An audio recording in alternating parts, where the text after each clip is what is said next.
একটি প্রশ্ন হচ্ছে, পৃথিবীর কোন কোন দেশে কোটা ব্যবস্থা আছে? তাহলে আগে জানা দরকার কোটা কি। কোটা বলতে কোনো কিছু নির্দিষ্ট একটি অংশকে বোঝায় যা সাধারণত একটি গোষ্ঠীর জন্য বরাদ্দ থাকে। তাহলে যেসব দেশে কোটা ব্যবস্থা আছে, আমাদের পার্শ্ববর্তী দেশ ভারত, পাকিস্তান, শ্রীলঙ্কা,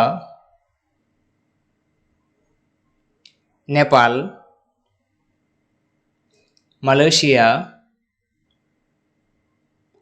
চীন, কানাডা, জাপান, যুক্তরাষ্ট্র, এইসব দেশের মধ্যে কোটা ব্যবস্থা চালু আছে। ওকে, থ্যাংক ইউ, আল্লাহ হাফেজ।